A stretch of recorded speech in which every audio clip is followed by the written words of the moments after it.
मनुष्य, ह्यूमन, व्यक्ति, पर्सन, नागरिक, सिटीजन, इन तीनों शब्दों का एक ही तरह से प्रयोग करते हैं, जबकि यह पूरी तरह से गलत है। अगर जो सामान्य रूप से हम मनुष्य शब्द की बात करें, सबसे बड़ा शब्द है मनुष्य। बड़ा यहाँ पे कहने का मतलब कि जिसका घेरा सबसे बड़ा है, जिसका दायरा बहुत बड़ा है, रेंज बड़ी है, कि जिसमें बहुत सारे लोग शामिल हो जाए। तो मनुष्य की जो परिभाषा दी जाती है, जो हमारे समाज वैज्ञानिकों ने उसे परिभाषित करने की कोशिश की है, human is a social animal, मनुष्य एक सामाजिक प्राणी है। सबसे पहले कहने के यहाँ अर्थ कि सभी क्या थे? प्राणी। प्राणी जगत जिसे हम कहते हैं, जिसमें जो भी जीवित है, लाइव है, वो प्राणी है। अब उन प्राणियों में कुछ प्राणी जो सामाजिक हो गए, सोशल हो गए। सोशल हो जाने का मतलब होता है कि जहां हम अपने मन से जीवन नहीं जीते हैं, एक दायरा हमारा निश्चित हो जाता है, लिमिटेशंस कुछ हमारी हो जाती हैं, कुछ जीने के तरीके बदल जाते हैं, और उसके बाद हम उसे समाज कहते हैं। बोलचाल में आप लोगों ने सुना होगा चार लोग। अक्सर बचपन में हम लोगों को ये शब्द सुनने को मिलता है और तब हम इसका मतलब नहीं समझते। चार लोग क्या कहेंगे, चार लोग क्या सोचेंगे, चार लोग क्या देखेंगे। वो चार लोग ही हमारा समाज होता है। समाज जो हमारे चारों ओर है, वही हमारे चार लोग हैं। इसलिए मनुष्य के जीवन की बुनियादी शर्त है, आपके मनुष्य होने की शर्त है कि आपके चारों ओर समाज होना चाहिए, और समाज होगा तो समाज के नियम होंगे, समाज के नियम होंगे तो आपको उनका पालन करना होगा। जैसे ही आप समाज के नियमों का पालन बंद करेंगे, वैसे ही आपका कृत्य कैसा हो जाएगा? असामाजिक, अनसोशल। और ये टर्म भी आपने सुना होगा, अनसोशल एलिमेंट, अनसोशल। अनसोशल का मतलब हो जाता है कि जहां हम नियम, समाज के नियमों को दरकिनार कर देते हैं। अब आप कहें समाज क्या है, तो समाज हमने समझने के लिए आपको वही कहा कि जो आपके चारों ओर है, जो चार लोग हैं, जो हर बात पर माताजी पिताजी हमें शिक्षित करते हुए कहते हैं, चार लोग क्या देखेंगे, चार लोग क्या कहेंगे, वही हमारा समाज है। तो वो प्राणी जो सामाजिक हो गया है, जो सोशल हो गया है, जो अपने जीने के तरीके अपने से तय नहीं करता, अपने जीने के तरीके वो समाज से तय करता है। समाज से तय करता है, इसका अर्थ हमें कब खाना है, हमें कैसे खाना है, हमें कहाँ खाना है, हमें कब सोना है, हमें कब जागना है, हमें कैसे चलना है, हमें क्या कपड़े पहनने हैं, हमें क्या नहीं पहनना है। ये सारी चीजें हमें समाज से आती है। अगर जो आपको वो फिल्मी गीत याद हो, बीच सड़क बिस्तर लगवाऊं मेरी मर्जी, अगर जो आप मेरी मर्जी से जीते हैं तो आप सामाजिक नहीं। तो सबसे पहली शर्त कि जब हम समाज के कुछ नियमों को मानते हैं, और ऐसे नियमों को मानने वाले लोग प्राणी से मनुष्य में तब्दील हो जाते हैं, ह्यूमन हो जाते हैं। और ह्यूमन शब्द का अर्थ हमेशा यही निकाला जाएगा कि एक ऐसा प्राणी जो समाज के नियमों का पालन करता है, तो वो ह्यूमन है। ठीक है। दूसरा शब्द मैंने आपके सामने रखा, पर्सन। कुछ मनुष्य जो व्यक्ति में तब्दील हो जाते हैं। ह्यूमन जो टर्म है वो पर्सन में कन्वर्ट हो जाता है, इसका दायरा उससे छोटा है। अगर जो वेन डायग्राम से हम समझने की कोशिश करें, अभी मेरे पास बोर्ड नहीं है, मैं लिख के नहीं दिखा सकता, लेकिन मैं कोशिश करूंगा जल्दी उसकी। अगर जो वेन डायग्राम से हम समझने की कोशिश करें, तो प्राणी का गोला सबसे बड़ा होगा, उसके बीच में गोला आएगा मनुष्य का, और उस मनुष्य के गोले के बीच में गोला आएगा व्यक्ति का, पर्सन।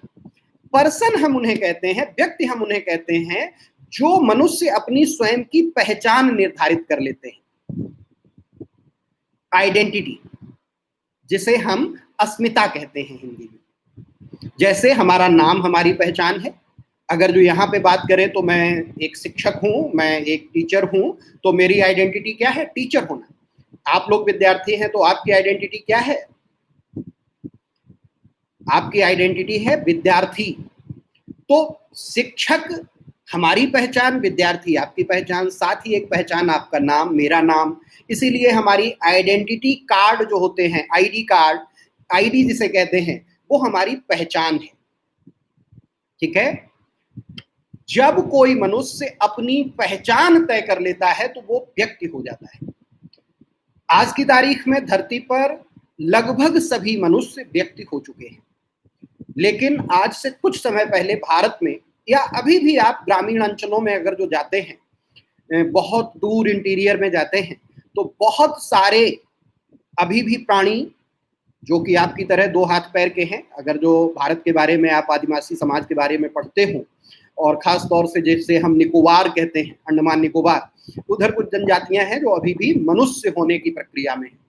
वो अभी नेक्ड हैं, कपड़े नहीं पहनते हैं, या उनको सामाजिक नियम नहीं आते, तो वो अभी प्राणी हैं। सामाजिक नियम आ गए तो लगभग भारत में सब अब मनुष्य हो चुके हैं, सामाजिक नियमों का पालन करते हैं। उसके बाद व्यक्ति मैं जिसे कह रहा हूं, तो लगभग आज सभी व्यक्ति हो चुके हैं, लेकिन क्या कुछ बचे होंगे? जी हाँ। अगर जो ग्रामीण समाज को आप देखेंगे, और खास तौर से महिलाओं, और भारत ही नहीं दुनिया के हर हिस्से में महिलाओं के साथ भेदभाव होते रहे। कुछ महिलाएं जो होती हैं गांव में, आप भी देखोगे उनको, उनकी पहचान क्या होती है कि ये कौन है? तो ये दुलारे की बिटिया, डॉटर ऑफ दुलारे, दुलारे की बिटिया उसकी पहचान है। फिर उसकी शादी होती है तो किसी भी लल्लू से, पप्पू कहना आजकल थोड़ा राजनीतिक हो जाता है, लल्लू से। कौन है? लल्लू की बीवी, लल्लू की लुगाई, दूसरी उसकी पहचान है। कुछ दिनों बाद उसके बच्चे हो जाते हैं, उसके बाद पूछो कि ये कौन है? तो ये राकेश की महतारी, राकेश की माँ, मदर ऑफ राकेश। अब उस महिला ने अपनी कोई आइडेंटिटी कभी तय नहीं की, उसकी कोई अपनी पहचान नहीं है। वो कभी तो किसी की पुत्री के रूप में पहचानी गई, कभी किसी की पत्नी के रूप में पहचानी गई, कभी किसी की माँ के रूप में पहचानी गई, अर्थात कभी भी उसकी अपनी कोई पहचान नहीं बनी। ऐसी महिलाएं, बुजुर्ग महिलाएं गांव में, अब चूंकि वोटर कार्ड सबका बना, और जब मतदान महत्वपूर्ण हुआ और राजनीतिक दलों को सभी का मत चाहिए था, तो सभी के वोट बनवाए गए। अभी भी गांव में महिलाएं हैं, उनका नाम कोई था ही नहीं, और जब मतदान पत्र का निर्माण हुआ या मतदाता सूची का निर्माण हुआ, तो उनका कोई भी नाम लिख दिया गया। अब उनकी वही पहचान है। लेकिन मैं जो तुम्हें कॉन्सेप्ट समझा रहा हूं कि जरूरी नहीं हर मनुष्य व्यक्ति है। व्यक्ति वो है जिसका अपना नाम है, जिसकी पहचान है, जिसका पहचान पत्र है, जिसका आधार कार्ड है, या वो कोई भी काम करता है। जैसे मेरी पहचान शिक्षक की है, आपकी पहचान विद्यार्थी की है, तो ये आइडेंटिटी है। तो मनुष्य से व्यक्ति बनने की प्रक्रिया, और फिर व्यक्ति से तीसरा शब्द हमने बताया था, या चौथा शब्द मैंने बताया था कि फिर एक शब्द आता है नागरिक, सिटीजन। नागरिक या सिटीजन जिसे कहते हैं, वो इससे बाद की प्रक्रिया है। जो मनुष्य पहले व्यक्ति में तब्दील होता है, फिर उस व्यक्ति से वो नागरिक बनता है। और इसीलिए नागरिक की परिभाषा जब हम करते हैं, या शब्द को विद्वानों द्वारा परिभाषित किया गया, तो कहा गया कि वे व्यक्ति जिन्हें राज्य कुछ विशेष अधिकार प्राप्त करता है, वह व्यक्ति उस राज्य के नागरिक होते हैं, दैट पर्टिकुलर स्टेट। जैसे जब भी नागरिक कहा जाएगा, तो नागरिक के लिए ये शर्त होती है कि ये नहीं कि हम नागरिक हैं। नागरिक बताने के साथ आपको यह भी बताना पड़ता है कि आप भारत के नागरिक हैं, आप अमेरिकन नागरिक हैं, आप ऑस्ट्रेलियन सिटीजन हैं। तो नागरिक के साथ राज्य शब्द का जुड़ना अनिवार्य होता है, क्योंकि वो राज्य आपको कोई ना कोई विशेष अधिकार प्राप्त करता है, प्रदान करता है, और उन अधिकारों के बदले आपके कुछ कर्तव्य होते हैं। तो जो नागरिक शब्द है वो व्यवस्था का शब्द है। उस व्यवस्था में एक पर्टिकुलर स्टेट होता है जिससे पर्टिकुलर पर्सन का एक रिलेशन होता है।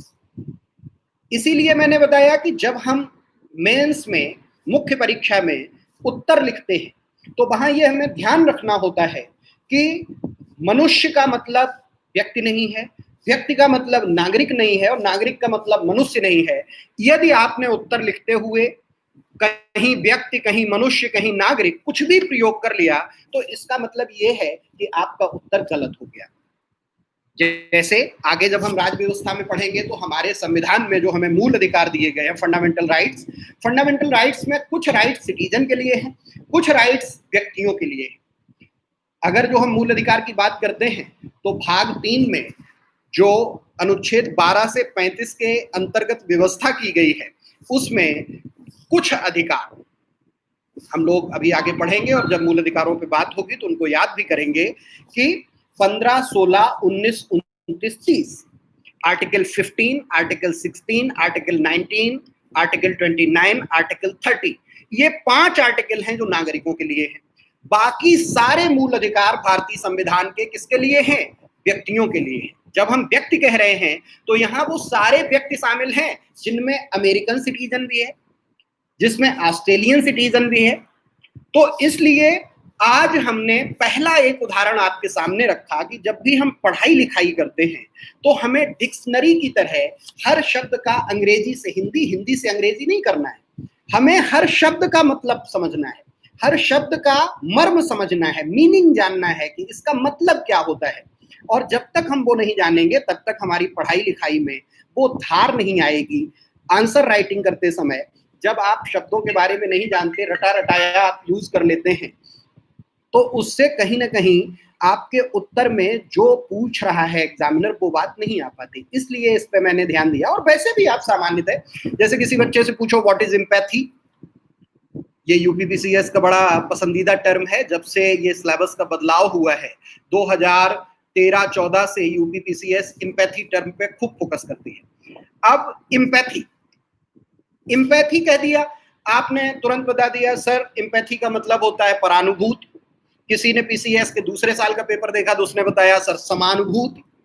किसी ने कहीं डिक्शनरी से देखा उसने बता दिया तदानुभूति। इन तीनों शब्दों का हिंदी में एक ही मतलब है। लेकिन अगर जो एम्पैथी का मर्म समझ लिया, मीनिंग समझ लिया तुमने, तो फिर ट्रांसलेशन परीक्षा में चाहे तदनुभूति आए, चाहे परानुभूति आए, चाहे समानुभूति आए, आप जान जाओगे एम्पैथी क्या है। इसलिए मेरा इस पे जोर, आज मैं एम्पैथी नहीं पढ़ा रहा कि उसके अर्थ को समझाऊं। इसमें एम्पैथी में हम अपने को दूसरे की जगह रखकर दिमाग से दूसरे को जब समझते हैं उसे एम्पैथी कहते हैं। जब डिसीजन मेकिंग, इंटरपर्सनल स्किल्स पे बात करेंगे तब इस टर्म को समझाएंगे। लेकिन मैंने एक उदाहरण बताया कि जैसे कोई तुमसे पूछे तुम्हारा घर कहाँ है, मंदिर के सामने। मंदिर कहाँ है, घर के सामने। दोनों कहाँ है, आमने सामने, शाम को चाय पीने आना। अब मेरे जैसा आदमी तो घूमता रहेगा, उसे ना घर पता ना मंदिर पता, और आपने सारे उत्तर दे दिए। तो पहली सीख तुम लोगों को आज मैं ये दे रहा हूं कि जब भी किसी शब्द का आप प्रयोग करते हैं तो उसके मर्म को जानिए, उसके मीनिंग को जानिए, उसके अर्थ को जानिए, उसका मतलब क्या होता है उसको समझिए, न कि सिर्फ हिंदी से इंग्लिश, इंग्लिश से हिंदी। आज मैंने सबसे पहले ये उदाहरण आपके सामने रखा, चूंकि अभी तक हमसे लोग जुड़ रहे हैं। अब 117 लोग इस समय लाइव हमारे साथ जुड़े हुए हैं। धीरे धीरे ये संख्या बढ़ेगी।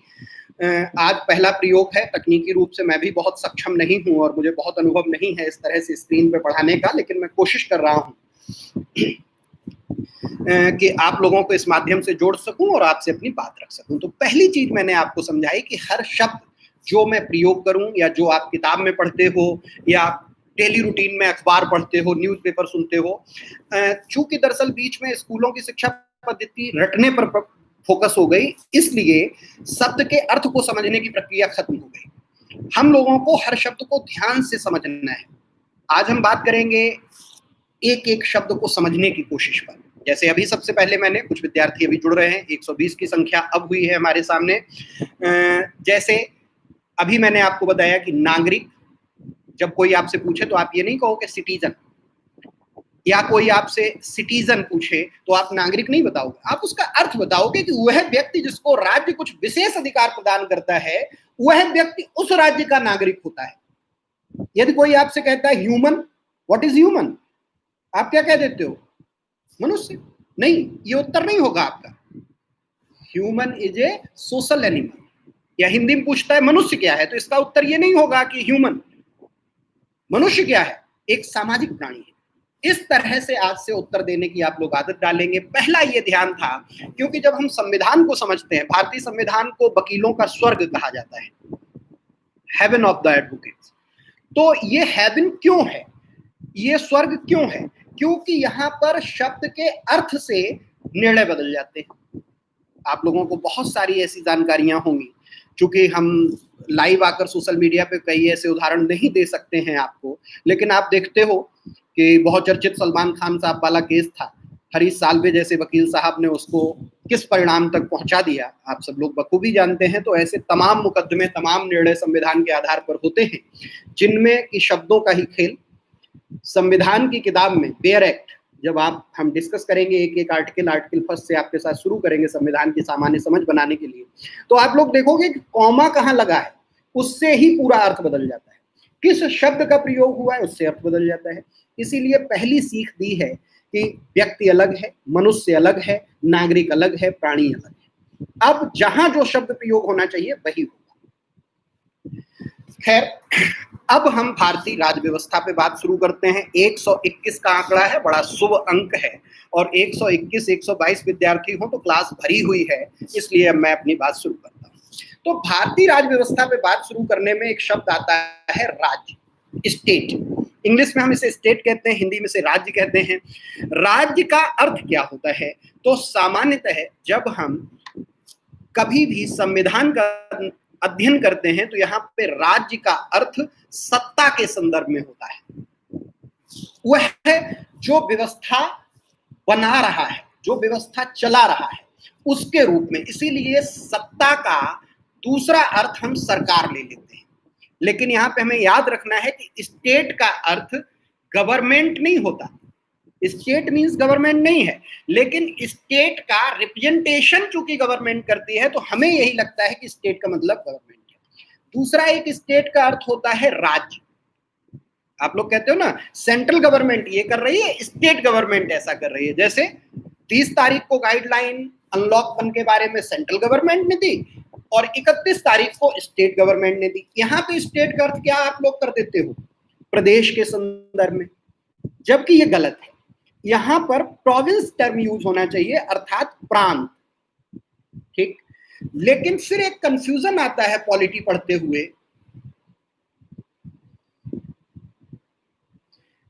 एक कंफ्यूजन आता है कि जब हम स्टेट टर्म यूज करेंगे या हम राज्य शब्द यूज करेंगे तो इसका अर्थ केंद्र होगा, भारत के संदर्भ में होगा, या उत्तर प्रदेश के संदर्भ में होगा, प्रोविंस के टर्म में होगा।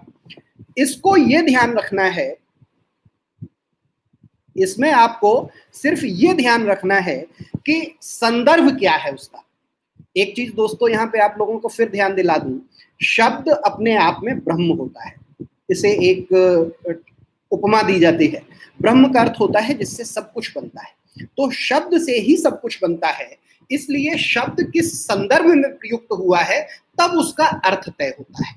इसलिए स्वयं में किसी शब्द का कोई भी अर्थ समझ लेना अपने आप में गलत फहमी होती है। हमें संदर्भ में जाकर उसको समझना होता है, क्योंकि भाषा समाज में संदर्भों के साथ पैदा होती है। तो संदर्भ समझना होगा कि यहाँ पर राज्य का प्रयोग हुआ है। इस राज्य शब्द का, स्टेट टर्म का यूज सेंट्रल के लिए हो रहा है या प्रोविंस के लिए हो रहा है। अब राज्य व्यवस्था की अगर जो बात करें तो उसके लिए हमें पहले ये स्टेट राज्य टर्म समझना होगा। इस राज्य टर्म को समझने के लिए हमारे विद्वानों ने बताया कि कोई भी व्यवस्था राज्य कहलाएगी या नहीं, स्टेट कहलाएगी या नहीं, इसके लिए 4 जरूरी कंपोनेंट होते हैं, 4 इंपॉर्टेंट कंपोनेंट। 4 आवश्यक तत्व कौन कौन से होते हैं? तो पहला तत्व होता है एक निश्चित भूभाग, डिफिनिट टेरिटरी। एक निश्चित भूभाग, एक डिफिनिट टेरिटरी जरूरी है, तभी हम राज्य के कॉन्सेप्ट को बनाएंगे। सेकंड टर्म कहा जाता है सरकार, गवर्नमेंट। उस निश्चित भूभाग पर एक सरकार होती है, एक गवर्नमेंट होती है जो वहां की व्यवस्था को चलाती है। तीसरी जरूरी चीज है पॉपुलेशन, जनसंख्या। यहां भी ये ध्यान रखिएगा कि हम भीड़ नहीं कह रहे, जनसंख्या, पॉपुलेशन। पॉपुलेशन का अर्थ हो जाता है कि ऐसे लोग जिनको हमने गिनती कर ली है, रायशुमारी जिसे कहते हैं ना, गिनती, उसको कुछ और टर्म यूज होता है, जनगणना जिसे हम कहते हैं, सेंसस जिसे कहते हैं। उसके आधार पर हम जनसंख्या का, पॉपुलेशन का आधार निकाल के लाते हैं और उन लोगों की गिनती को जनसंख्या कहा जाता है। और फोर्थ इंपॉर्टेंट कंपोनेंट होता है जिसे हम कहते हैं संप्रभुता, सोवरेनिटी, सॉवरेनिटी। अब इन चारों को जोड़ के समझ सकते हैं। एक निश्चित भूभाग जिस पर जनसंख्या निवास करती हो और उसकी अपनी एक सरकार हो और वह सरकार संप्रभु हो, तो हम उसे राज्य कहेंगे। अब इन चारों कंपोनेंट में अगर जो कोई भी एक कंपोनेंट मिसिंग है, जैसे हमें लोगों के बारे में कोई जानकारी नहीं है, या वहां पे कोई सरकार जैसी व्यवस्था नहीं है, या वो सरकार है तो संप्रभु नहीं है, सॉवरेन नहीं है, तो हम उसे राज्य कहेंगे या नहीं कहेंगे। अब इन चारों टर्मों को समझने के लिए सबसे पहले अगर जो हम कहें निश्चित भूभाग, तो आप लोग जानते हो आज की तारीख में कोई भी भूभाग हम निश्चित कैसे करते हैं। आप लोग अगर जो भूगोल पढ़ते हो तो बखूबी जानते हो कि अक्षांश और देशांतर में बांटकर कितने डिग्री कहां से कहां तक हम एरिया तय कर देते हैं और वो हमारा निश्चित भूभाग होता है। उसके बाद हर भूभाग पर रहने वाले लोगों की एक पहचान है, गिनती है, एक संख्या है, तो वो जनसंख्या है। और उसके बाद हर जगह एक सरकार है। सरकार में कहीं कहीं ये मुद्दा रहता है कि वो सॉवरेन है या नहीं है, और ऐसे विवाद अभी भी पूरी दुनिया में चलते रहते हैं, कहीं ना कहीं इस पे मुद्दे बनते रहते हैं। कुछ लोग अपनी संप्रभुता और स्वतंत्रता की दुहाई देते हैं या बात करते हैं, कहीं उनकी छीनी जाती है, ऐसे तनाव होते रहते हैं। लेकिन जहां संप्रभु, अब हम भारत के शब्द में संप्रभु शब्द का, सॉवरेनिटी का मतलब समझते हैं। सॉवरेनिटी के एक लाइन में याद कर लेना, आंतरिक और बाह्य निर्णय लेने की पूर्ण स्वतंत्रता। जहां हमारे ऊपर किसी भी बाहरी शक्ति का जब कोई दबाव नहीं होता तो उसे हम संप्रभुता कहते हैं। जैसे भारत की सरकार आज की तारीख में अपने सभी आंतरिक और बाह्य निर्णय लेने के लिए पूर्ण स्वतंत्र है, तो भारत की सरकार एक संप्रभु सरकार है। अब यहाँ पे एक प्रश्न मैं आपके सामने आपके मन में रख रहा हूं कि मान लीजिए भारत, अभी आप देख रहे हो, यूएनओ का मेंबर है, और यूएनओ का मेंबर होने के कारण, डब्ल्यूएचओ का मेंबर होने के कारण, अभी आप रोज इससे जुड़े हुए हो कि अभी जो हमारी समस्या चल रही है उसको ध्यान में रखते हुए डब्ल्यूएचओ की गाइडलाइन के अनुसार हमें अपने नियम बनाने पड़ रहे हैं। तो क्या डब्ल्यूएचओ के या यूनेस्को के या यूएनओ के या कॉमनवेल्थ के हम मेंबर हैं, कॉमनवेल्थ के सदस्य होने के कारण क्या हम संप्रभु हैं? क्योंकि हमारे निर्णयों पे उनका दबाव होता है। आज डब्ल्यूएचओ के अनुदेशों का पालन करते हुए ही हम कोरोना महामारी से निपटने के अपने निर्णय ले रहे हैं। तो क्या हम स्वतंत्र हैं? क्या हम संप्रभु हैं क्योंकि हम इनके सदस्य हैं? जी हाँ, हम फिर भी संप्रभु। संप्रभु होने का अर्थ होता है कि हम अपने निर्णय लेने के लिए स्वतंत्र हों। तो हमने अगर जो डब्ल्यूएचओ के मेंबर बनने का निर्णय लिया और उसकी मेंबरशिप छोड़ने का निर्णय लिया तो हम संप्रभु हैं। जैसे सामान्य उदाहरण के तौर पे बताओ, आप लोग बरेली से जुड़े हुए ज्यादातर लोग होंगे। बरेली में एक क्लब है, बरेली क्लब। बरेली क्लब की आप मेंबरशिप लें या न लें ये आपका निर्णय है, पूर्ण रूप से आप स्वतंत्र हैं। लेकिन आपने बरेली क्लब की मेंबरशिप ली, ये निर्णय आपने अपना ले लिया। उसके बाद जब भी आप बरेली क्लब जाएंगे तो आपको फॉर्मल ड्रेस में जाना होगा।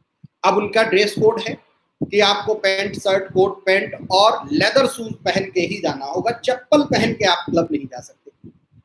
बरेली क्लब कभी अगर जो आप जाएं और गलती से आप स्लीपर्स में हैं या सैंडल पहन रखे हैं आपने, तो आपको वहां एंट्री नहीं मिलेगी।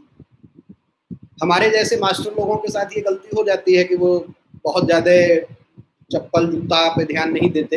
अक्सर मैं वहां जाता हूँ तो वहां भी एक व्यवस्था अब हो रखी है कि गेट के बाहर ही वहां के गार्ड ने कुछ शूज रख रखे हैं, वो ले जाता है और उधर वॉशरूम के साइड आप जाइए और चप्पल उतार के शूज पहन लीजिए, किसी का भी शूज है पैर में डाल लीजिए और फिर आप क्लब में अंदर चले जाइए। अब बिना जूते पहने, शूज पहने, चप्पल पहने आप क्लब में नहीं जा सकते। अब क्लब में आप जूता पहन के जाएंगे, चप्पल पहन के जाएंगे, ये निर्णय आपका है या क्लब का है? क्लब का है, ठीक है। अब क्लब ने निर्णय लिया है तो क्या आप स्वतंत्र हैं? क्या आप संप्रभु हैं? निर्णय लेने में तो आप स्वतंत्र नहीं थे। क्या संप्रभुता है आपकी? जी हाँ है, क्योंकि आप क्लब की मेंबरशिप छोड़ दीजिए। यदि आप क्लब की मेंबरशिप लेंगे, यही एग्जाम्पल जब मैं क्लासरूम में पढ़ाता हूं तो अपने बच्चों से कहता हूं कि अगर जो आप लोग हमारे क्लास में एडमिशन ले लेते हैं फिर आपको श्रेष्ठ आईएएस के सारे नियम मानने पड़ेंगे। अगर जो आप क्लास में एडमिशन नहीं ले रहे हैं तो आप स्वतंत्र हैं। आपने हमारे यहाँ क्लास में एडमिशन ले लिया, अब एडमिशन लेना न लेना आपका निर्णय था, आप संप्रभु थे, आपके आंतरिक और बाह्य निर्णय आपके हैं। लेकिन आपने अगर जो हमारी कोचिंग में एडमिशन ले लिया तो फिर हमारे यहाँ नियम है कि 2 घंटे आपका ना मोबाइल बजेगा, ना आप उठेंगे, ना आप कहीं जाएंगे, ना आप बोलेंगे। विदाउट परमिशन आप बोल नहीं सकते। अब आप कहें आपने तो हमारा आर्टिकल 19 छीन लिया, तो मैं कहता हूँ हाँ छीन लिया, 2 घंटे के लिए, क्योंकि आपने हमारे यहाँ एडमिशन फॉर्म भरा है और उस पर नीचे साइन किए हैं और आपने ये शर्तें स्वीकार की हैं कि संस्थान जो भी निर्देश देगा हम उनका पालन करेंगे। तो ऐसी शर्त में किसी भी संस्था में जहां आपको सदस्य बनने और सदस्यता छोड़ने की स्वतंत्रता है, वहां पर आप सदस्य होने के बाद यदि अनुदेशों का पालन करते हैं फिर भी आप संप्रभु। शायद ये कॉन्सेप्ट आप लोगों को क्लियर हो गया होगा कि यूएनओ, कॉमनवेल्थ, अन्य तमाम अंतरराष्ट्रीय संगठनों की सदस्यता के बाद भी क्या भारत सरकार संप्रभु है? कभी भी इंटरव्यू में, मेंस में, कहीं भी आपके सामने ये प्रश्न आता है, आप ताकत के साथ कहेंगे कि भारत की सरकार एक संप्रभु सरकार है। खूब ध्यान रखिएगा, हमें WTO के नियम मानने पड़ते हैं, आप लोग जानते हो, विश्व व्यापार संगठन। ये कॉन्सेप्ट इसीलिए आपका क्लियर कर दिया कि संप्रभुता का मतलब क्या होता है। टोटल फ्रीडम, फ्रीडम का है कि external and internal decision making. अभी देखोगे चाइना और इंडिया के विवाद के बीच में ट्रंप साहब का आ गया कि अमेरिका मध्यस्थता करने को तैयार है। भारत सरकार और चाइना दोनों ने कह दिया कि नहीं, हम लोग अपना मामला सुलझाने में सक्षम हैं। वो चौधरी है, वो दादा है, वो तो कहेगा कि मैं आके सुलझा देता हूं, लेकिन हम लोग कहेंगे नहीं, हम संप्रभु हैं, हम अपने आंतरिक और बाह्य निर्णय ले सकते हैं, हमें पाकिस्तान के साथ कैसे संबंध रखना, चाइना के साथ, अमेरिका के साथ, ये तो हम कर सकते हैं। तो संप्रभुता का कॉन्सेप्ट मैंने साफ कर दिया। अब यहाँ पर राज्य के लिए हमने आपके सामने 4 एलिमेंट बताए थे, जिनमें से 3 मैंने स्पष्ट कर दिए, निश्चित भूभाग, जनसंख्या और संप्रभुता। उसके बाद एक टर्म था सरकार।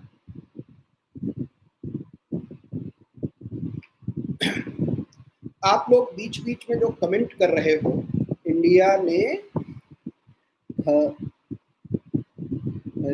खारिज कर दिया अमेरिका का प्रस्ताव, को लिखने की भी भाषा ऐसी, बीच बीच में आप लोग ज्यादा मत लिखिए, यस नो टाइप वाला लिखते रहिए। क्वेश्चन के लिए जब मैं कहूंगा तब क्वेश्चन लिखिएगा, क्योंकि इधर बोल रहा हूं तो स्क्रीन पे फोकस है, स्क्रीन का मतलब अपनी चेहरा देख के बोल रहा हूं, तो आप लोग इधर जब बार बार लिखते रहेंगे तो वो थोड़ा ध्यान उधर जाता है। जब क्वेश्चन के लिए कहूं तब क्वेश्चन लिखना, तब उनका पढ़ पढ़ के मैं जवाब देता जाऊंगा, ठीक है।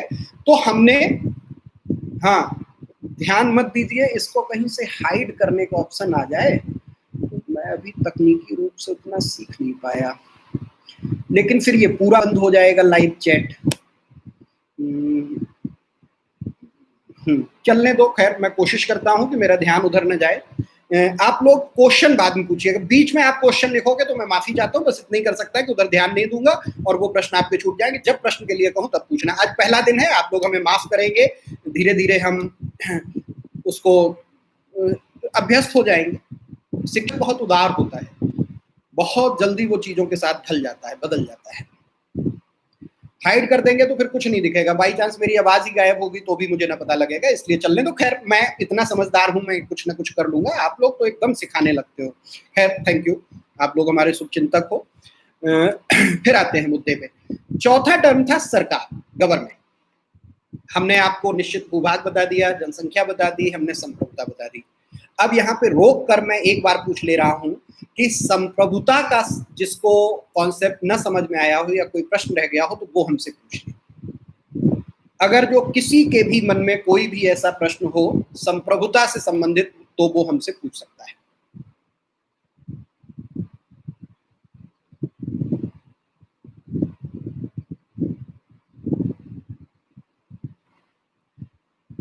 कोई भी प्रश्न अभी तक नहीं आया। संप्रभुता आप लोगों को क्लियर है, ये आप लोगों ने, कई लोगों ने यस लिख के भेज दिया, इसलिए अब मैं आगे बढ़ता हूं। चौथा एलिमेंट मैंने बताया सरकार। सरकार किसे कहते हैं, सरकार क्या है, और यही समझना हमारा इस पॉलिटी समझने का मुख्य मुद्दा है। सरकार को समझने के लिए क्या है सर, समझ में आ गया, एनआरआई के लिए होगी, क्लियर है, एनआरआई के लिए होगी।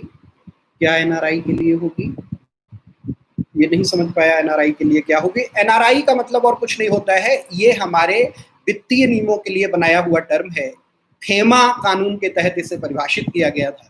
फेरा फेमा, ये कानून आपने सुने होंगे, फ्री, उसमें कोई भी व्यक्ति जो नागरिक किसी देश का है लेकिन किसी कारणवश, व्यवसायवश, नौकरी के कारण, किसी कारण से यदि वर्ष के आधे से अधिक दिन अपने देश में नहीं रह पाता है तो नॉन रेजिडेंट इंडियन, कोई भी भारतीय व्यक्ति किसी नौकरी या किसी भी कारण से या किसी व्यवसाय के कारण से साल के आधे से अधिक दिन भारत से बाहर रह जाता है।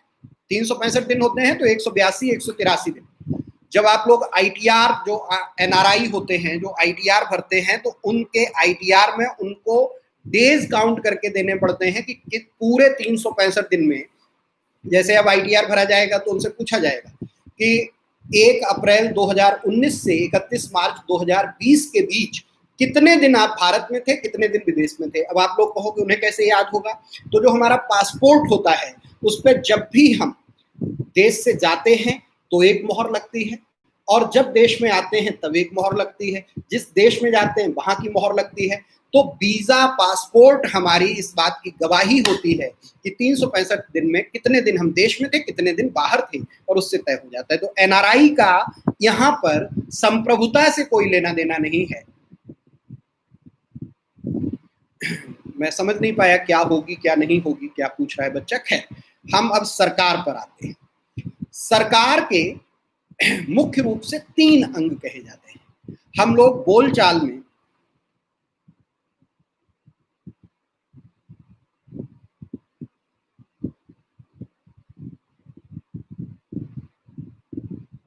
बिल्कुल, आप किसी भी काम से अगर जो बाहर हैं, आप एनआरआई हैं, नॉन रेजिडेंट इंडियन, चाहे पढ़ाई के लिए, चाहे नौकरी के लिए, चाहे व्यवसाय के लिए, आप साल के आधे से अधिक दिन भारत में नहीं रहते हैं तो आप एनआरआई हैं। लेकिन एनआरआई का फायदा ये होता है कि जिनको एनआरआई स्टेटस मिल जाता है, उनका जो विदेश से आय होती है उस पर आय कर नहीं लगता, इनकम टैक्स में बहुत फायदा हो जाता है। हमारे परिवार की एक बच्चा है, अभी 1-2 और लोग भी हैं, तो इसलिए हम लोग उनका आईटीआर, अब वो बच्चा है, छोटा है, तो आईटीआर मैं ही देखता हूँ, तो उसमें ये देखना पड़ता है। बस इतनी सी कहानी है। यहाँ पर संप्रभुता से एनआरआई का कोई लेना देना नहीं, इसलिए अब उस कहानी को छोड़ दो, एनआरआई पे कोई कमेंट मत करो। नए पॉइंट सरकार को समझते हैं। सरकार के 3 अंग होते हैं: विधायिका, कार्यपालिका, न्यायपालिका, legislature, executive and judiciary. Government 3 parts. बस आप लोग नोट्स भी अपना साथ बना सकते हो समझने के लिए। वैसे तो मैं बहुत डिटेल समझा रहा हूं, धीरे धीरे चल रहा हूं।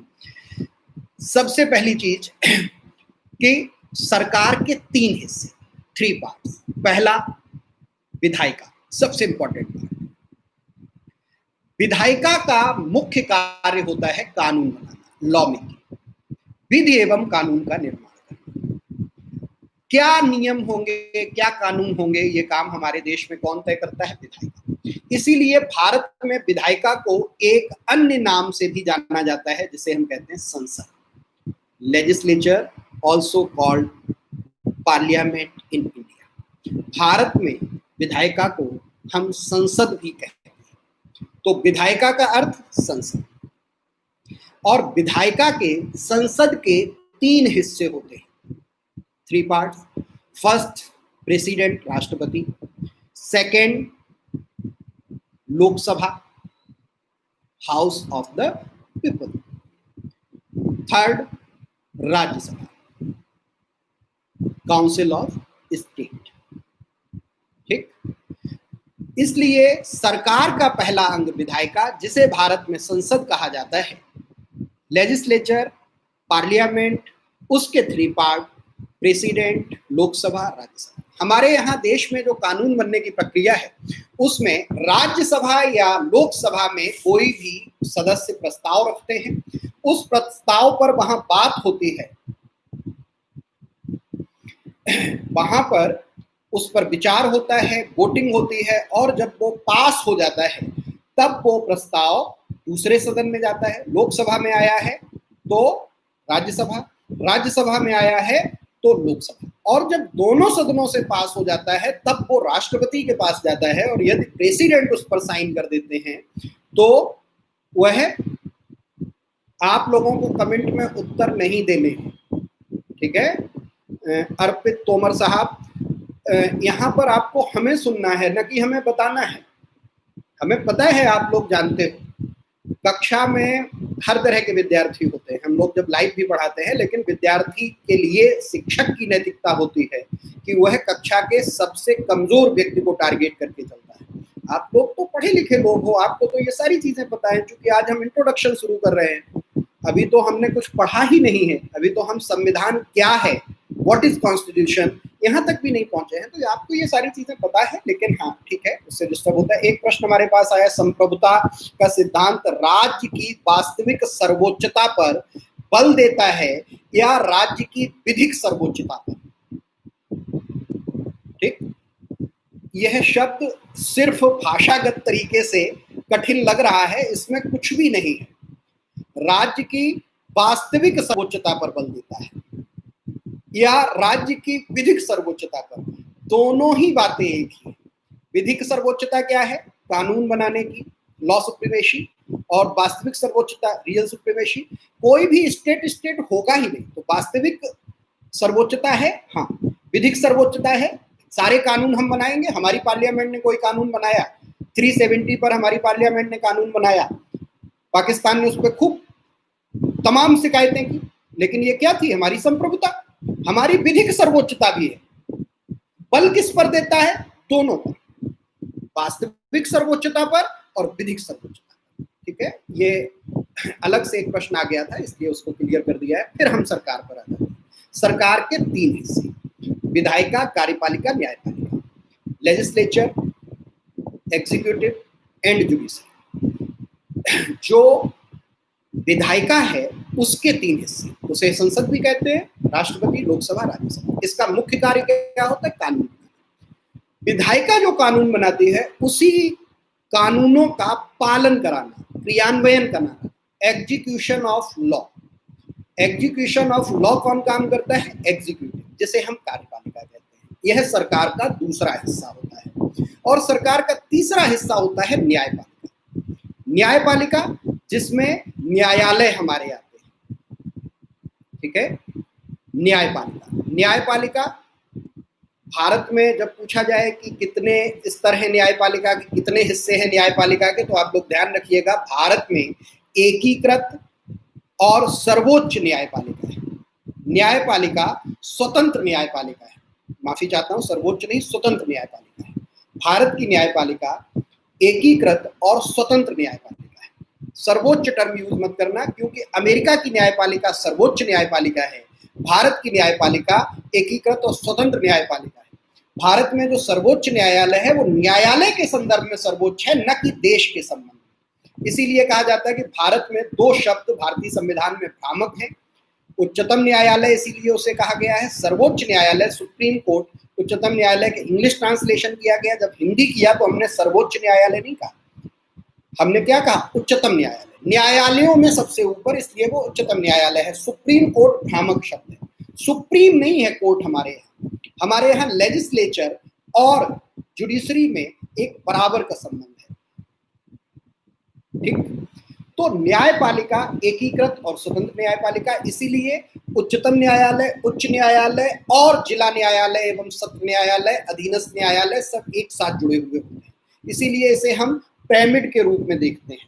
ठीक है, जैसे पिरामिड देखते हैं, ऊपर पतला नीचे चौड़ा, ऊपर उच्चतम न्यायालय सबसे ऊपर, उसके बाद कुछ हाई कोर्ट, और उसके नीचे आके अधीनस्थ न्यायालय या सत्र न्यायालय, जिनको हम जिला न्यायालय के रूप में देखते हैं।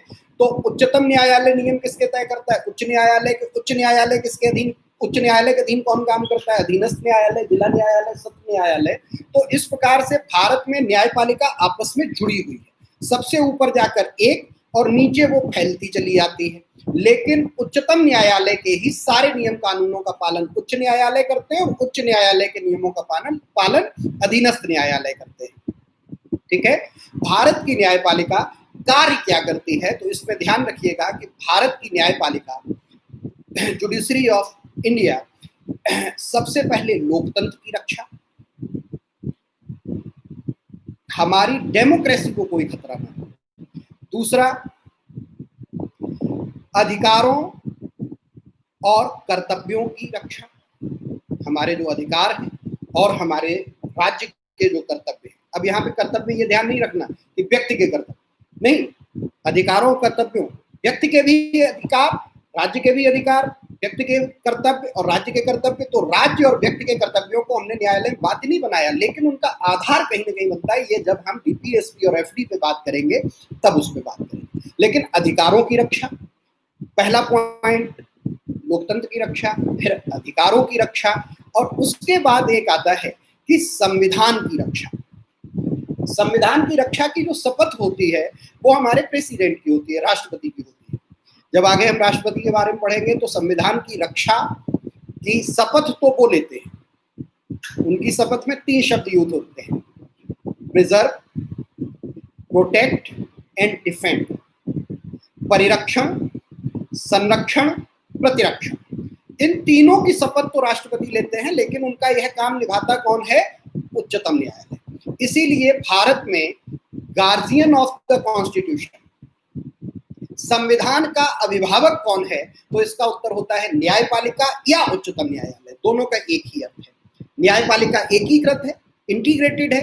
तो इंटीग्रेटेड या एकीकृत होने का यही अर्थ है कि हम न्यायपालिका कहें, जुडिशरी कहें, या हम सुप्रीम कोर्ट कहें, उच्चतम न्यायालय कहें, दोनों का अर्थ एक ही है, चूंकि इंटीग्रेटेड जुडिशरी। क्लियर? तो न्यायपालिका का मुख्य कार्य है संविधान की रक्षा, लोकतंत्र की रक्षा, अधिकारों की रक्षा। इसके बीच में कोई विवाद आएगा तो उच्चतम न्यायालय उनकी रक्षा करेगा, उनको बचाएगा, उसका मुख्य कार्य है। तो विधायिका का मुख्य कार्य विधि बनाना, लॉ मेकिंग। कार्यपालिका एग्जीक्यूटिव का मुख्य कार्य एग्जीक्यूशन ऑफ लॉ, उन विधि और कानूनों का क्रियान्वयन। और न्यायपालिका का मुख्य कार्य है क्या? संविधान, लोकतंत्र और अधिकारों की रक्षा करना। यहाँ पे हमने बता दिया आपको, विधायिका समझा दी। विधायिका के 3 हिस्से, राष्ट्रपति, लोकसभा, राज्यसभा। फिर कार्यपालिका 2 हिस्सों में बटी होती है। Executive 2 parts. First part political executive, राजनीतिक कार्यपालिका। नंबर 2 प्रशासनिक कार्यपालिका, एडमिनिस्ट्रेटिव एग्जीक्यूटिव। जो राजनीतिक कार्यपालिका है, जिसको हम पॉलिटिकल एग्जीक्यूटिव कहते हैं, उसमें मिनिस्टर्स आते हैं। मिनिस्टर्स कहने का मतलब प्राइम मिनिस्टर, स्टेट में कह दो तो चीफ मिनिस्टर, फिर कैबिनेट मिनिस्टर, फिर स्टेट मिनिस्टर, फिर डिप्टी मिनिस्टर। तो इस तरह से जो मंत्री होते हैं वो सरकार में राजनीतिक कार्यपालिका के हिस्सेदार होते हैं।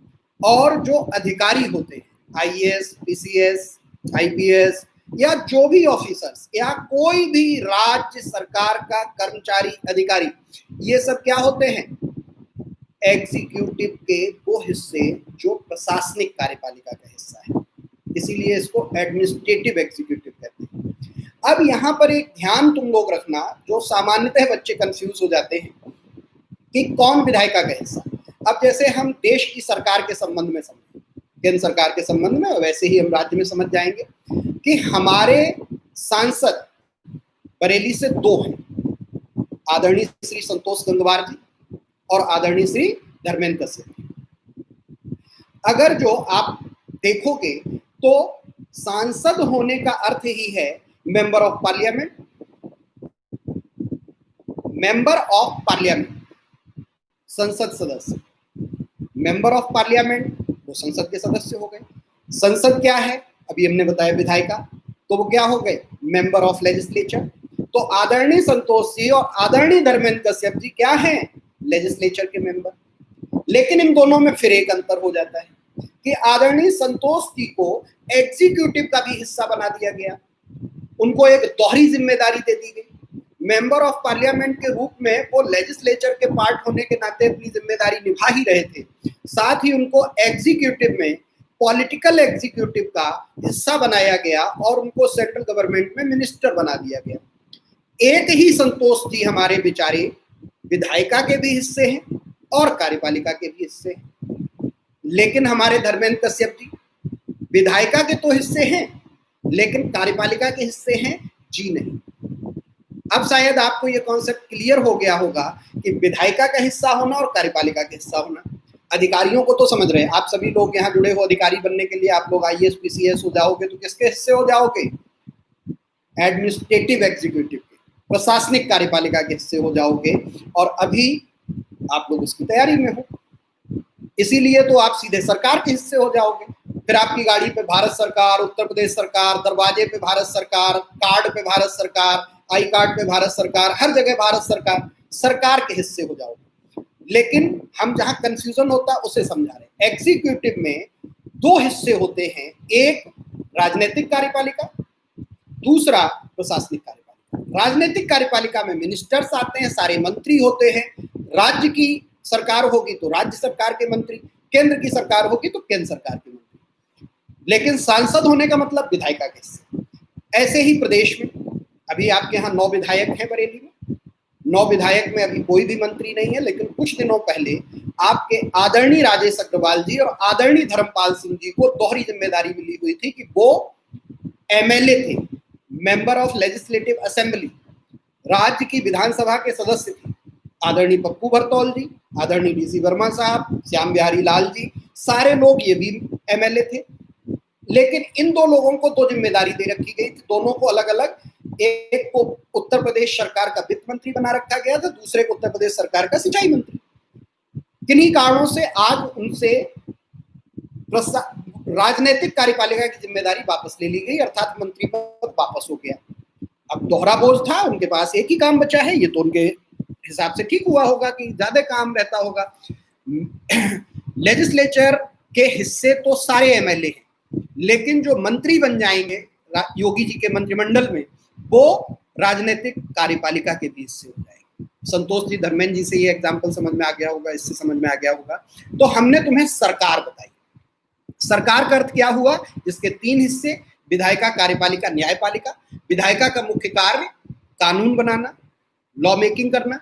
लॉ मेकिंग करने के लिए वहां पे 3 हिस्से हैं, प्रेसिडेंट, लोकसभा, राज्यसभा। फिर कार्यपालिका, कार्यपालिका का मुख्य कार्य विधि और कानूनों का पालन करना। जो भी एग्जीक्यूशन ऑफ लॉ है वो कार्यपालिका करेगी। कार्यपालिका के 2 हिस्से, कार्यपालिका के कौन कौन से 2 हिस्से, पॉलिटिकल एग्जीक्यूटिव और एडमिनिस्ट्रेटिव एग्जीक्यूटिव। फिर न्यायपालिका, न्यायपालिका के कितने हिस्से, इंटीग्रेटेड, एकीकृत। हिस्से कभी नहीं आप कहोगे, जब भी पूछा जाएगा भारत में न्यायपालिका को कितने हिस्सों में बांटा गया, आप तुरंत उत्तर दोगे इंटीग्रेटेड जुडिशरी, एकीकृत न्यायपालिका। उसका मुख्य कार्य संविधान की रक्षा करना। इसी आधार पर उसे हम संविधान का अभिभावक कहते हैं, गार्जियन ऑफ द कॉन्स्टिट्यूशन। प्रश्न में चाहे विकल्प में उच्चतम न्यायालय लिखा हो, चाहे न्यायपालिका लिखा हो, दोनों सही है। एक साथ दोनों दिए हो तो हो नहीं सकता, दोनों एक ही बात है। पेपर बनाने वाला कोई बेवकूफ नहीं होता, पढ़ा लिखा आदमी होता है। कभी कभी टाइपिंग, प्रिंटिंग, प्रूफ ना हो पाना, क्योंकि बड़ा सीक्रेट तरीके से पेपर काम किया जाता है तो गलती हो जाती, वैसे नहीं। ये तीनों हिस्से समझा दिए, ये हो गई सरकार। तो आज के क्लास में चूंकि 9:02 हो रहे हैं और डाटा की भी अपनी समस्या होगी, 1 घंटे के लिए मैंने बोला था, तो 8 बजे से कुछ बच्चों का मैसेज आने भी लगा कि रुक रुक के वीडियो आ रहा है, मतलब कहीं ना कहीं इंटरनेट खत्म हो रहा होगा, इसलिए। तो आज का हमारा 1 घंटे का इंट्रोडक्टरी सेशन था। वैसे तो मैंने सोचा था 2 जून से शुरू करूंगा, कल से क्लास, लेकिन एक बच्चे ने उसमें लिख दिया ग्रुप में कि 2 जून का संघर्ष शुरू हो जाएगा, तो हमने कहा 1 जून आज से ही शुरू करते हैं। कल हम शुरू करेंगे व्हाट इज कॉन्स्टिट्यूशन, संविधान क्या है। कल से हमारी संविधान पर सीधी बातचीत शुरू होगी। आज जो बातचीत हुई है उसमें 1-2 प्रश्न जो बच्चों ने पूछे हैं उनके मैं जवाब दे दूं, और जो लोग अब पूछना चाहते हैं वो भी अब प्रश्न पूछते रहे। पहले थोड़ा पीछे से जाएंगे, जहां से, हाँ, एक ये प्रश्न था क्या, प्रांत सरकारों को केंद्र सरकार के दिशा निर्देशों के विरुद्ध निर्णय लेने का अधिकार होगा? नहीं। ये प्रश्न अभी हम बाद में इस पर आएंगे कि भारत में जो व्यवस्था, हर देश की अलग अलग व्यवस्था है, ठीक है। कहीं पर यूनिटरी सिस्टम है और कहीं पर फेडरल सिस्टम है, कहीं पर एकात्मक व्यवस्था है और कहीं पर संघीय व्यवस्था है। भारत में द्विस्वभावी व्यवस्था है। सामान्य स्थितियों में संघीय व्यवस्था होती है, परंतु संकट काल में एकात्मक हो जाती। ये हमारे 3 दिन के क्लास के बाद टॉपिक आएगा, जिसपे हम डिस्कस करेंगे। जिन लोगों को अभी समझ में ना आए वो परेशान ना हो। ये प्रश्न जो इन्होंने पूछा है, प्रांत सरकारों को केंद्र सरकार के दिशा निर्देशों के विरुद्ध निर्णय लेने का अधिकार होगा, इसका उत्तर होगा नहीं। क्यों नहीं होगा, उस पर डिटेल बातचीत हम बाद में करेंगे। फिर एक प्रश्न है, कार्यपालिका लागू करता है लॉ को, हाँ, तो यार यही बता रहा था, एग्जीक्यूशन ऑफ लॉ। ठीक, फिर एक है, सर क्या लोकसभा के मेंबर सिलेक्ट होकर राज्यसभा में जाते हैं? जी नहीं, दोनों हाउस अलग हैं। एक समय में एक आदमी एक हाउस का मेंबर होता है।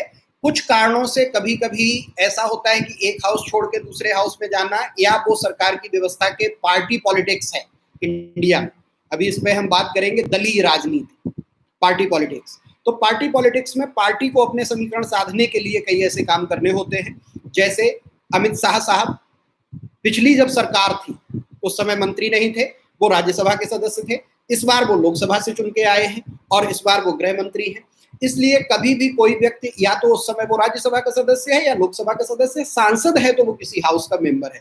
लेकिन लोकसभा से राज्यसभा जाते राज्यसभा लोग, ऐसा कोई संबंध नहीं होता। हाँ, कभी कोई राज्यसभा का रहा वो अगली बार लोकसभा का हो गया, कभी कोई लोकसभा का रहा वो आगे राज्यसभा का हो गया, उससे कोई अर्थ नहीं। सर इंटीग्रेटेड का मीन्स दोबारा समझा दीजिए। एकीकृत, एकीकृत मतलब एक, जिसके हिस्से नहीं है। हम टुकड़े में नहीं बांट सकते अपनी न्यायपालिका को। हमारी न्यायपालिका में कभी भी ये मत कहना कि एक उच्चतम न्यायालय होता है उससे अलग उच्च न्यायालय। उच्च न्यायालय उससे अलग नहीं होते, उसके अधीन होते हैं। उच्च न्यायालय के सारे निर्णय उच्चतम न्यायालय लेता है। फिर उच्च न्यायालय निर्णय अधीनस्थ न्यायालय, जिला न्यायालय, सत्र न्यायालय के लेते हैं, इसलिए वो जुड़े हुए होते हैं, एकीकृत। सर इंग्लिश में बता दीजिएगा किस टर्म को, बेटा दोबारा से पूछ लो। सर कॉन्स्टिट्यूशन के एक्ट भी समझाएंगे आप? यस, पूरे समझाएंगे। अभी हम शुरू करेंगे आर्टिकल फर्स्ट से। फिर क्या है, वीडियो रुक जा रहा है, थैंक यू सर, वीडियो रुक जा रहा है, thank you sir. Meaning of integrated बता दीजिए। इंटीग्रेटेड जुड़ा हुआ, एक में।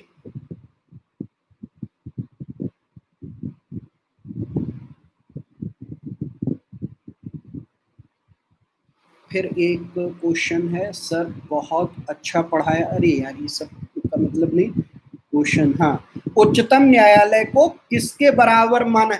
हमने कहा माना नहीं है।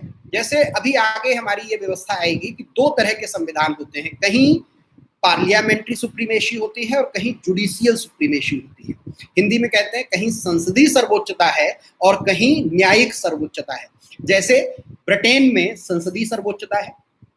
आगे पढ़ाते हुए हम तुम्हें बताएंगे, एक कहावत कही जाती है ब्रिटेन के संविधान के बारे में, कि वो ब्रिटेन के संसद के बारे में, पार्लियामेंट ऑफ इंग्लैंड, कहते हैं कि ब्रिटिश संसद आदमी को औरत और औरत को आदमी बनाने के अलावा कुछ भी कर सकती है।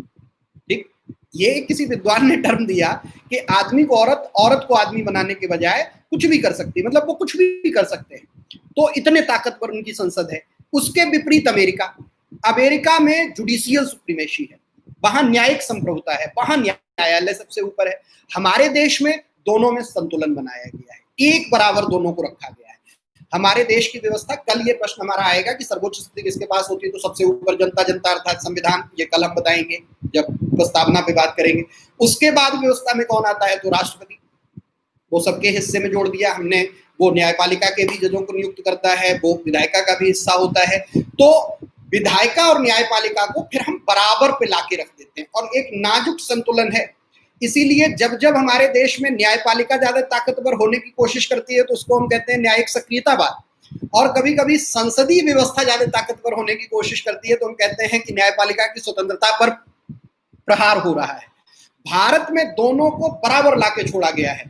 आगे हम इस पे डिस्कस करेंगे। आगे तुम्हें न्यायिक सर्वोच्चता और संसदीय सर्वोच्चता जब समझाएंगे तो बताएंगे कि भारत की संसद कोई भी कानून बना सकती है, वो कानून बनाने के मामले में सर्वोच्च है, और भारत का उच्चतम न्यायालय संसद द्वारा बनाए गए किसी भी कानून का आज की तारीख में परीक्षण कर सकता है। इसलिए किसी भी कानून के परीक्षण करने के कारण न्याय में वो सर्वोच्च है। तो न्यायपालिका न्याय के क्षेत्र में सबसे ऊपर, कानून बनाने में, विधि बनाने में, लॉ मेकिंग में संसद ऊपर, दोनों एक बराबर। तो तुम्हारा प्रश्न है बेटा सुरभि कि उच्चतम न्यायालय किसके बराबर माना है, ऐसा नहीं, लेकिन दोनों व्यवस्था में बराबर है। संसद और, जिसे हमने विधायिका बताया, संसद, लेजिस्लेचर और जुडिशरी, दोनों मिलकर इंडियन कॉन्स्टिट्यूशन के हिसाब से काम करते हैं और इंडियन कॉन्स्टिट्यूशन में दोनों को बराबर का दर्जा देके माना गया। न तो हमने लेजिस्लेचर को सुप्रीम बनाया है, न हमने जुडिशियल सुप्रीम बनाया। ब्रिटेन में हमने बता दिया कि वहां क्या है, पार्लियामेंट सुप्रीम है, मतलब लेजिस्लेचर सुप्रीम है। अमेरिका में क्या है, न्यायपालिका सर्वोच्च है, उनका सुप्रीम कोर्ट है, लेकिन भारत में दोनों बराबर है, इसलिए ये क्लियर कर दिया। उसके बाद क्या था सर, मनुष्य के अर्थ को एक बार, मनुष्य का अर्थ बताया था जो सामाजिक नियमों का पालन करे। मनुष्य होने का अर्थ होता है human is a social animal, मनुष्य एक सामाजिक प्राणी है। एक वो प्राणी जो अपने चारों ओर रहने वाले, चारों ओर के वातावरण से बनाए गए नियम, जैसे हम चार लोग से समझते हैं, अपने मन से जीवन नहीं जीता। मुझे कपड़े पहन के यहाँ आना चाहिए था, अगर जो मैं नंगा पुंगा भी वीडियो पे आ जाता तो आप लोग क्या कहते, पागल है ये, बेवकूफ है ये आदमी, ठीक है, इसको तो सामान्य समझ तक नहीं है। तो जो सामान्य समझ है, जो नियम है, जो तरीके हैं जीने के तरीके, वो सब हमें समाज देता है। समाज के नियमों का पालन करने के बाद हम सामाजिक होते हैं। इसीलिए कहा जाता है कि मनुष्य के साथ कुछ गलत नहीं होगा, लेकिन फिर आप देखते हो कि कोई अगर जो अपराध कर देता है, बलात्कार कर देता है, हत्या कर देता है, तो हम उसको फांसी दे देते हैं। हम क्यों उसको फांसी देते हैं? क्योंकि वो असामाजिक हो चुका है, वो सामाजिक नहीं है। और जो अनसोशल हो गया है उसने मनुष्य होने का दर्जा खो दिया है, क्योंकि मनुष्य होने की शर्त है सामाजिक होना। तो जब वो सामाजिक नहीं रहा, उसने अपने मनुष्य होने का दर्जा खो दिया है, तो उसको फिर फांसी दी जा सकती है, उसको लटकाया जा सकता है, ठीक है। उसके बाद का क्वेश्चन था सर, एडमिनिस्ट्रेटिव एग्जीक्यूटिव में क्या है, शैक्षिक अधिकारी भी आते हैं? अरे यार, बीएसए है, डीआईओएस है, ये सब कहाँ पीसीएस आईएएस से भर्ती होके आते हैं, ये भी नियम कायदे कानून लगाते हैं। Can one person given the citizenship of two country, ये विशेष शर्तों में होता है, जब सिटीजनशिप पे बात करेंगे तब इस मुद्दे पे बात करेंगे। ये अभी सिटीजनशिप हमने पढ़ाई नहीं, इसलिए इस पे कोई बात नहीं होगी, सिटीजनशिप में बताएंगे, नहीं तो बहुत कंफ्यूजन हो जाएगा। सर, एक्ट जैसे रेगुलेटिंग एक्ट, ये भी समझाना आप प्लीज। हम मॉडर्न इंडिया में इनको समझाते हैं, क्योंकि ये अंग्रेजों के समय में आए थे। अब रेगुलेटिंग एक्ट, अगर जो आप मॉडर्न इंडिया ठीक से समझेंगे तब रेगुलेटिंग एक्ट किन परिस्थितियों, रेगुलेट क्या था, रेगुलेटर जानते हो, घर में गर्मी का सीजन चल रहा, पंखा कम कर दो, ज्यादा कर दो, तो रेगुलेटर क्या होता है, पंखे की गति पर नियंत्रण। रेगुलेटर का अर्थ होता है नियंत्रक, जो रेगुलेट करता है। तो उस समय यहाँ पर जो कंपनी शासन कर रही थी, कंपनी जो व्यापार करने आई थी, उसको रेगुलेट करने, उसको नियंत्रित करने के लिए कानून बना था, कहाँ, ब्रिटिश पार्लियामेंट में, और वो भारत आया था, जिसको हम रेगुलेटिंग एक्ट कहते हैं। ये हम मॉडर्न इंडिया में डिस्कस करते हैं, पॉलिटी के बजाय। मॉडर्न इंडिया जब पढ़ाएंगे तो बताएंगे। सर, अच्छा पढ़ाया आपने, बेसिक से, थैंक यू। हाँ यार, आज सिर्फ इंट्रोडक्शन था। सर, निकोबार के आदिवासी जो मनुष्य, अरे यार ऐसा मत लिख दिया करो, मैंने ये नहीं कहा वो मनुष्य नहीं है, वहां पे कुछ हैं जो नेक्ड हैं, जो अभी मुख्य धारा में नहीं आ पाए हैं। क्या वो इंडियन सिटीजन होंगे? अभी तक वो कपड़े नहीं पहन पाते हैं, उनको कोई जानकारी नहीं है। जिस एरिया में वो रहते हैं वहां भी अभी गवर्नमेंट ने बैन कर रखा है, कोई वहां जा नहीं सकता। अब धीरे धीरे उनको मुख्य धारा में लाने का वहां पे कार्य हो रहा है, तो अभी उनकी कोई पहचान नहीं है, इसलिए उन्हें हम व्यक्ति ही नहीं बना पाए हैं। अभी तो मनुष्य बनाने की प्रक्रिया, व्यक्ति बनाने की प्रक्रिया, तब नागरिक होती है। मजा आ गया क्लास में? अरे यार मजा मत लो, पढ़ाई करो, ठीक है। थैंक यू, लास्ट कमेंट बहुत बढ़िया है कि मजा आ गया। अरे यार, मैं पढ़ाने आया था, मजा देने नहीं आया था। खैर, तुम लोगों को मजा आया, अच्छा लगा, थैंक यू। अभी भी 100 से ऊपर लोग हमारे साथ जुड़े हुए हैं और आज पहला दिन है। आप लोगों से बस यही निवेदन कि अपने सभी मित्रों, सभी दोस्तों को बोलिए और ज्यादा से ज्यादा चैनल सब्सक्राइब करवाइए, ठीक है। नमस्कार, धन्यवाद जुड़ने के लिए। लगभग क्वेश्चन भी मैंने पूरे करने की कोशिश की। कल मैं ठीक 8 बजे आऊंगा, आप लोग तैयार रहिएगा और जैसे ही लाइव शुरू होगा वैसे ही आ जाइएगा। और बहुत बहुत धन्यवाद जुड़ने के लिए, मुझे भी बहुत अच्छा लगा। बड़े दिनों बाद लगातार 1 घंटे बोलता रहा हूँ, मजा आ गया और मुझे भी मजा आ गया। Thank you, thank you. Good night, good night, good night. कल फिर मिलते हैं, कल भी ठीक 8 बजे मिलेंगे और सुबह के टाइम हम कोई एक टाइम देके एक सेशन शुरू करेंगे, उस पे जनरल हिंदी। उसके लिए भी बहुत लोगों की रिक्वेस्ट आ रही है, हिंदी के बेसिक्स लोगों को नहीं आती, खास तौर पे वो टीचर्स, वो बेसिक एजुकेशन के टीचर्स जो हमारे यहाँ हिंदी पढ़ाने की बेसिक एजुकेशन में जिम्मेदारी लिए हुए हैं। अल्फाबेट पे भी, जैसे हिंदी वर्णमाला कहते हैं, वहां पे भी कई कंफ्यूजन होते हैं, तो हम उसको क्लियर करने की कोशिश करेंगे। तो एक मॉर्निंग में जनरल हिंदी पर भी सेशन शुरू करेंगे। पॉलिटी के लिए ठीक 8 बजे कल फिर हम लोग मिलेंगे और कल का विषय होगा व्हाट इज कॉन्स्टिट्यूशन, संविधान क्या है। थैंक यू, गुड नाइट, सबक है।